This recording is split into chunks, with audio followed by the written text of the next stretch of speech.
It's fun. It's frugal. Thrift store shopping on the Oregon coast. The coast with the most. What do you think? Voiceover artist?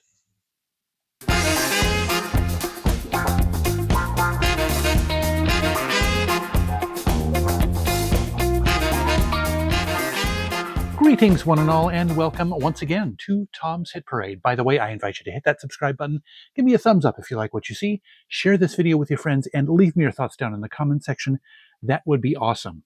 So I just returned, well, just a couple of days ago, from a one-day trip out to the coast, our second annual-ish, my brother and I, thrift store trek out to the coast. We go out to the city of Florence, Oregon, and there is a Habitat for Humanity restore, there is a Goodwill, and there is a St. Vinnie's thrift store out there. And we did that last February, so it hasn't been quite a year ago, but had so much fun that we decided we needed to make it at least once a year thing. And so we did that this past Saturday. The big difference was the weather this time was just amazing. Last February, it was raining all day, so we had that to contend with. But yeah, lots of fog here inland, but as soon as we got out to the coast, it was just absolutely beautiful, sunny day. So yeah, had a lot of fun. We ate at Moe's world famous chowder restaurant there. It's right there in Florence, a wonderful restaurant. And right across diagonally from a parking lot, Moe's is on one corner, or off of one corner slightly. You go across this parking lot diagonally, and there is a record store, the one and only record store in Florence, Oregon, called Albatross Records. I went there too. I wasn't going to go there this time. I thought we were just going to stick to the thrift stores, but it was such a nice day. It would be a shame to not just take a little walk, even though it's like a 3-minute walk to the record store this time. And I'm glad I did. I found a bunch of good stuff there. So, but yes, that is what this video is about, is showing you the haul from the thrift stores and Albatross Records. Excuse me, my voice is weird. I've got a little bit of a cough this morning. I don't know why, but anyway. I'm going to show you all the goodies I got. It's about 30-ish CDs and a couple of cassettes. Let's go ahead and start off with the cassettes first. And yes, I'll be showing you, first of all, the stuff that I got at the Habitat for Humanity store. Being that they only had about a half-full shopping cart out in the front of CDs and DVDs, a few DVDs and stuff, I actually didn't expect them to have any music at all there, but they had a little table set up with, probably a third, a quarter of what was there last time. So probably the next time I go there, there won't be any music there. But anyway, there was still a few handful of good stuff there I thought I'd pick up. And of course, being it was my first stop, not sure how much I was going to find, I just kind of went silly and got stuff that I ordinarily wouldn't get. And it was a good price too. So, but anyway, 2 cassettes I got, as I think I told you 2 or 3 times already. First, we got Gloria Estefan's Greatest Hits. Nice little. Certainly don't mind getting Greatest Hits on cassette. And Madonna, The Immaculate Collection. So, a nice little pair of Greatest Hits tapes there to add to my cassette collection. And then onto the CDs. Got a couple of different a cappella artists. One of them is called Rockapella, and they've had several albums out. This is their In Concert CD, which is obviously it's a live album. And I've actually never had any of their albums before, so I'm kind of curious to see what they sound like. But I do kind of have a fondness for a cappella music. And then their second studio album, 2, Rockapella 2. And their first album was released on an independent label, so it's probably a little hard to find. So, but maybe one of these days, if I like these 2 well enough, I will probably go in to look for it. Excuse me. Next up is a vocal quartet that I've had albums of theirs before, but I didn't really care for them much because they kind of did things a little bit over the top, a little too jazzy for my taste. They kind of almost a caricature. They weren't trying to be funny, but it's just kind of, I guess it just wasn't my thing. It's not like they were ridiculous, but anyway. But I thought I'd give this one a shot. This is actually several years, quite a few years after the ones that I'd tried before, so maybe they have mellowed out their sound by this point. Anyway, I'm talking about the New York Voices. This is their album Sing, Sing, Sing. It's from 2001, and it's on the GRP label. Is it? No, it's on the Concord label. Their early albums were on the GRP label. But yeah, so go ahead and give these guys one more try, guys and ladies. And so yeah, what the heck. And then this next one, I actually got 2 CDs by this group. I think they're a cappella. Maybe they're not. Oh, accompanied by the English Chamber Orchestra. So no, they're not a cappella. Yay, reading comprehension. Anyway, they are, by their, as you could tell by their name, they are a British group called the King's Singers. And this one is actually concentrates on American songwriters and songs. So I thought it would be interesting to check out their interpretations of American songs. Yeah, the first 4 songs on the album out of 10 are written by Paul Simon. So it's like it starts out with a Paul Simon suite. Bridge Over Troubled Water, The Sound of Silence, America, one of my favorite Simon and Garfunkel songs, and Homeward Bound. Then you've got If You Leave Me Now, a Chicago song written by Peter Cetera, Vincent, the Don McLean hit, and a couple others. So yeah, thought it would be an interesting thing to listen to their interpretations of American songs. Excuse me, I'm going to be fighting my voice today. Then we have an album by Richard Carpenter. It's called Pianist, Arranger, Composer, Conductor. I guess it is interpretations of Richard Carpenter songs, some Carpenter's hits as well as other stuff that he's written. But yeah, done by, it looks like, according to the credits, various sizes of instrumental ensembles, from small orchestras to just like a trio or a quartet. So it looked like it would be an interesting thing to listen to. So yeah. And then we have an album. I had this a long time ago, probably on cassette. It was probably even before I started doing CDs. But it was, I figured it was kind of interesting to, would be an interesting thing to listen to. I don't remember what it sounded like, frankly, but it is by Dudley Moore, the guy who was the comedic actor. And I think he actually did some dramatic roles as well. But yeah, apparently he was a musician as well. So yes, this is an album called Songs Without Words. So yeah, I thought I'd give a shot at what Dudley Moore's, or another shot at Dudley Moore's musical talents, assuming he has some. Had, past tense, he's passed away. Then I thought I would throw in a little bit of classical stuff. Yes, all the CDs there were, I believe, 25 cents. Maybe they were 50 cents this time. But this one was marked $1. There was a special section actually inside the store that had slightly higher price CDs. But yeah, this one, it's a classical one. The Isaac Stern 60th Anniversary Celebration, featuring a couple of violinists that were, yeah, Isaac Stern is the renowned classical violinist. He featured on the Fiddler on the Roof soundtrack, and got a couple of up and coming at the time violinists like Itzhak Perlman and Pinchas Zuckerman. Conducted by Zubin Mehta. It is the New York Philharmonic is the orchestra involved in this. So I thought it would be an interesting thing to try out. And then one thing that I almost missed, and actually I went back and saw the cassettes after I bought the most of these CDs. I went back and saw the cassettes, so I had to grab them, go back in and pay for those, as well as this CD. I looked this one over the first time, but then I looked at it again. It looked really interesting. A Greek guitar, I believe, duo called Sanas, Sahnas. I believe that's how you pronounce it. The album is called Romanza, and it is covers of love songs. Greek classical guitar duo Sanas. Yes, there are songs on here. Besame Mucho, the classic song. Fields of Gold, the one written by Sting. And I Love Her, the Lennon and McCartney song. Just the Way You Are, the Billy Joel hit. Every Breath You Take, another Sting written song. And several, Wicked Game, the Chris Isaak classic.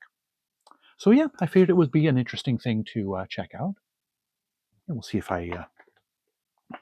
it was something that was worth picking up, or if I might as well have missed it. I don't know what I'm trying to say. Anyway, moving on to the CDs that I picked up at the Goodwill. Yes, I'm doing these stops out of order. We went to the places in a different order, but I figured it was a just more logical way to do this in the video in the haul. But yeah, found just a few things at the Goodwill, not a whole lot. I found an album by Etta James. It's called The Right Time, and she features Steve Winwood on a song here. I never knew that she and Steve Winwood recorded a song together, so that was probably the main thing that attracted me to this. So I figured I'd give it a shot. I've always loved Etta James's voice. Just fantastic voice, fantastic singer. So yeah, let's give that one a try. Then we have, I've probably had this one before, but decided to give it another shot. The Night Fly by Donald Fagen, the member of Steely Dan. And curiously about this one, it has a Skips CD World price tag on it. So it started out as at Skips over here in the Eugene area, and then it went out to the coast for a while, and now I'm bringing it home, so to speak. But yeah, give this one a shot. I like Steely Dan. I inherited my sister's 6 Steely Dan CDs from my sister, and it's like I was so close to the full discography, I bought the other 3, and so I guess now I'm working on their solo albums.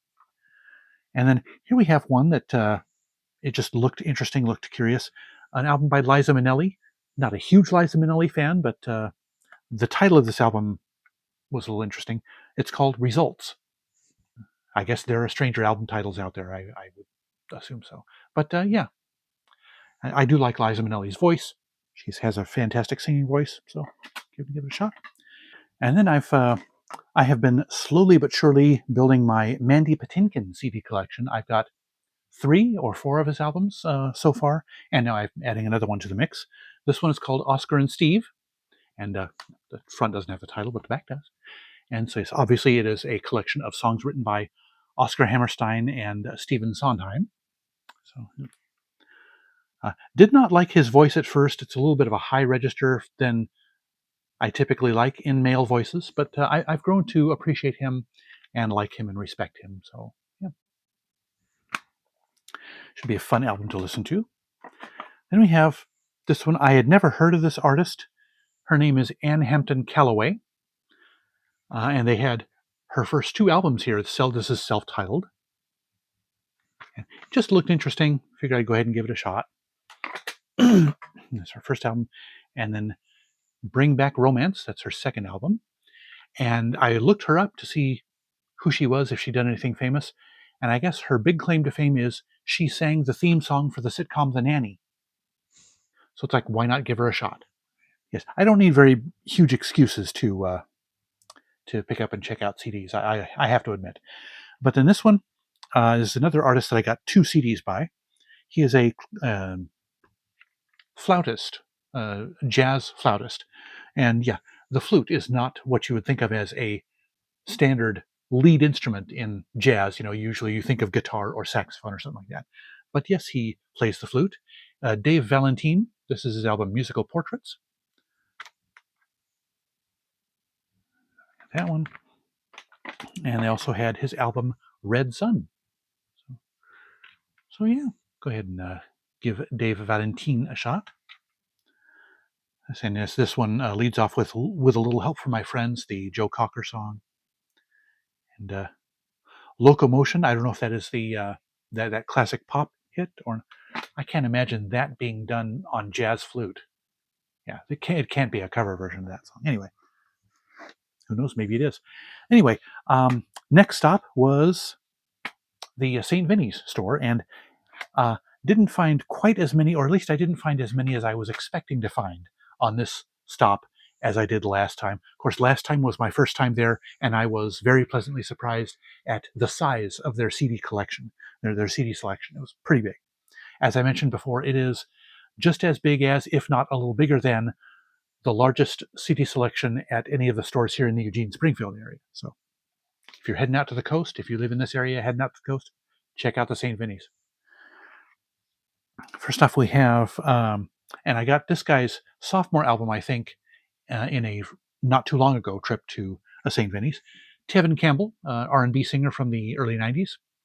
This is his debut album. The one I got before is his sophomore album. So yeah, give him a shot. I like his voice. Good singer. And here's another one. Pretty popular album. This might have been actually his most popular album. Johnny Mathis in a collaborative album with Denise Williams. This is That's What Friends Are For. The title track was, of course, a huge hit for him and probably her biggest hit as well. You're All I Need to Get By. And then they've got Until You Come Back to Me, the song that Dionne Warwick made famous. And yeah, Just the Way You Are. I guess that's another iteration of the Billy Joel song. And so, yeah, I actually have never heard this album in its entirety, despite being a big Johnny Mathis fan. So. And this one looked really interesting the minute I saw it. I have no idea who she is. Well, aside from what I looked her up on Wikipedia, she's actually a French actress and singer. I guess acting is her main thing. I believe it's pronounced Ariel Dombal. I think the S is silent. And this is an album called C'est si bon. And yes, most of the songs are in French, but she does some songs, or at least the titles of some songs are in English, and one or two in Spanish. But yes, I figured I love music sung in French, so this was just too big of a temptation to pass up. I figured I'd give her a shot. And yes, this was her debut album. And then adding another one to my 16 most requested songs series, I've got one by what's her name? I can't remember. I've got a few of them. But anyway, this is the installment by the Four Lads, a pop doo-wop.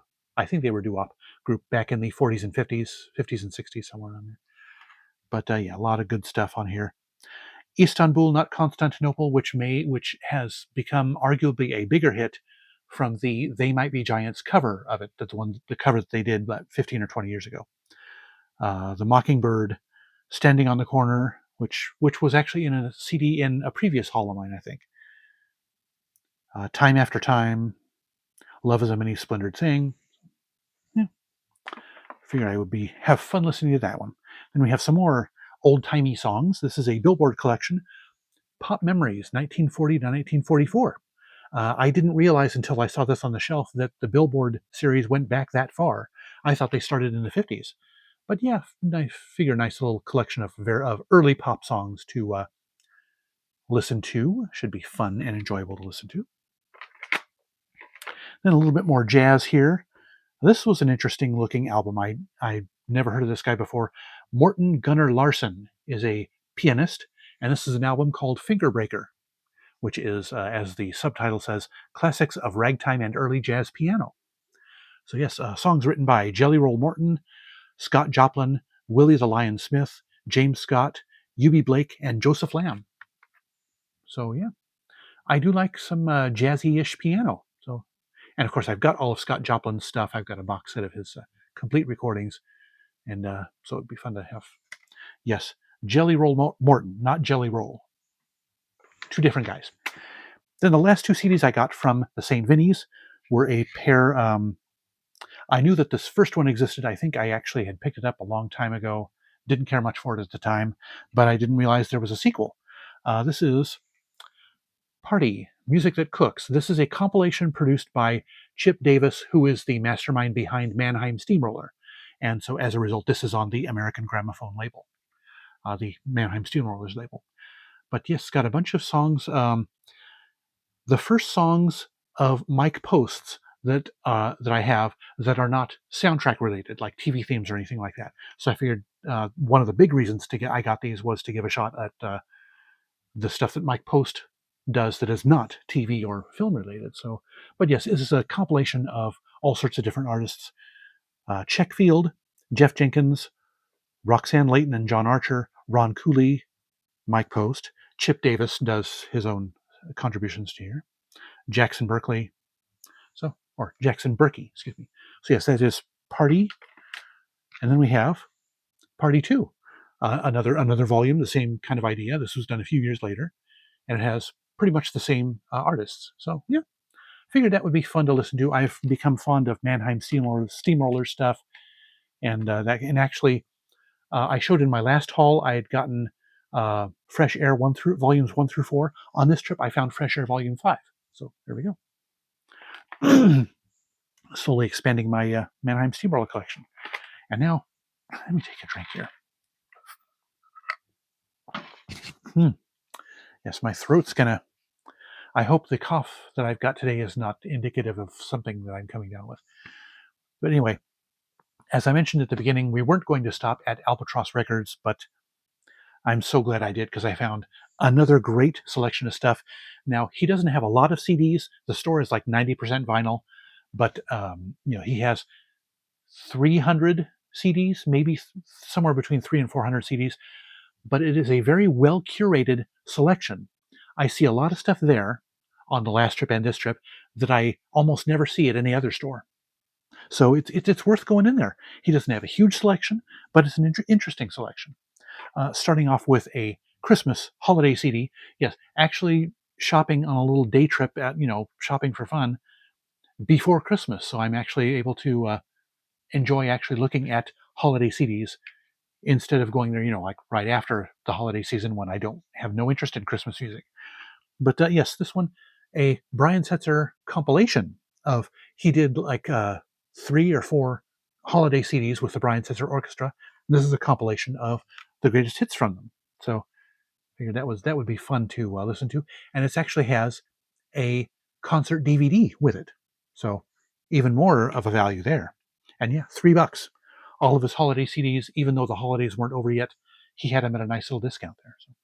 And the prices this time seemed more reasonable than they were last time. I don't know if he just wasn't selling stuff and decided to downprice everything, or if or if that wasn't a reason, and he just decided to. But yeah, most everything was $3 to $4. Last time things were like $7 to $8. So even more of a reason to go there to Albatross Records. This next one, the Mason Williams phonograph record. This, I believe, was Mason Williams' first album, and I've got it on LP. And I just love the novelty that it's still being called the Mason Williams phonograph record, even though it's a CD. But yes, this has his hits Classical Gas and Barocca Nova on it, and I thought there was another fairly decent hit. Sunflower, I think, maybe was a hit of his.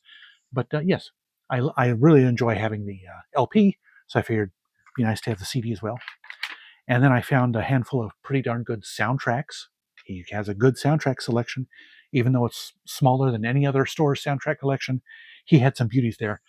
Journey to the Center of the Earth, the Bernard Herrmann classic score. This is on the Varese Sarabande label. So yes, was happy to pick that one up. I wasn't necessarily on the lookout for it, but and it was $8. But hey, I have a bit of a thing for the Varese Sarabande label.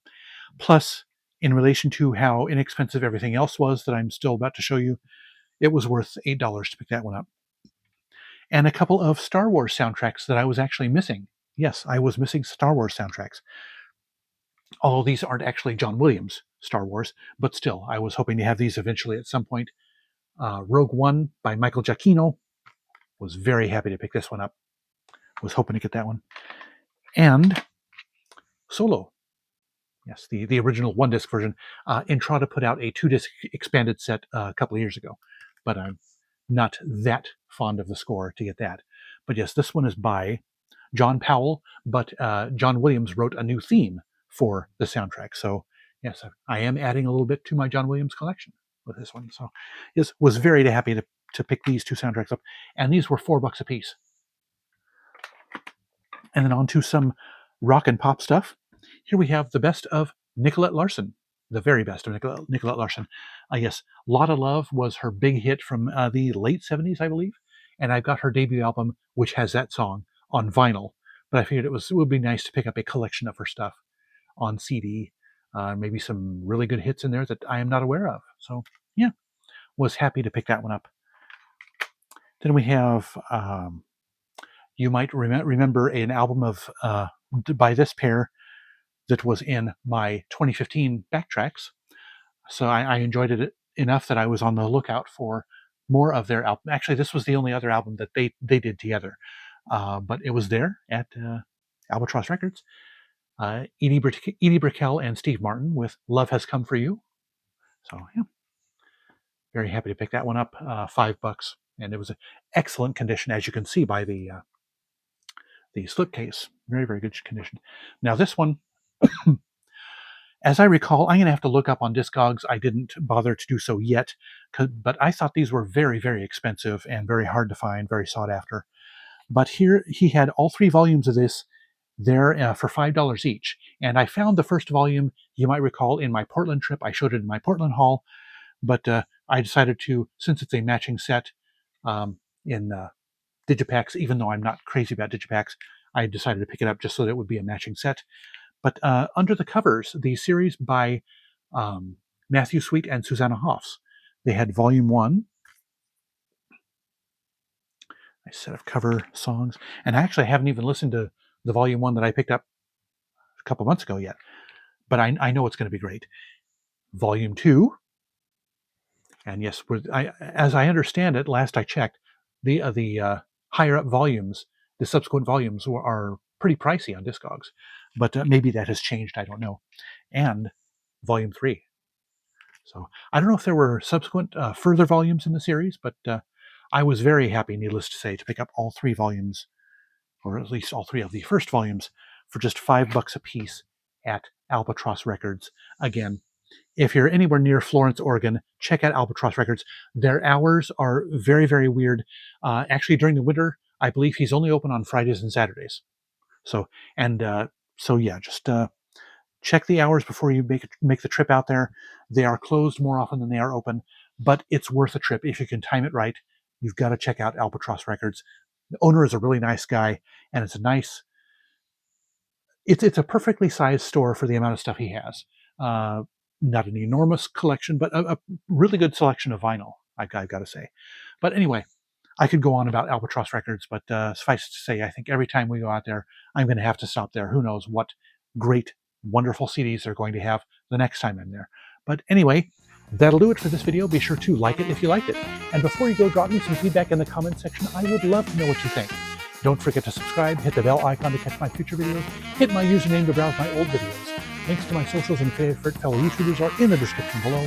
Otherwise, thank you so much for watching. I'll see you next time. And remember, life's too short to be a music snob.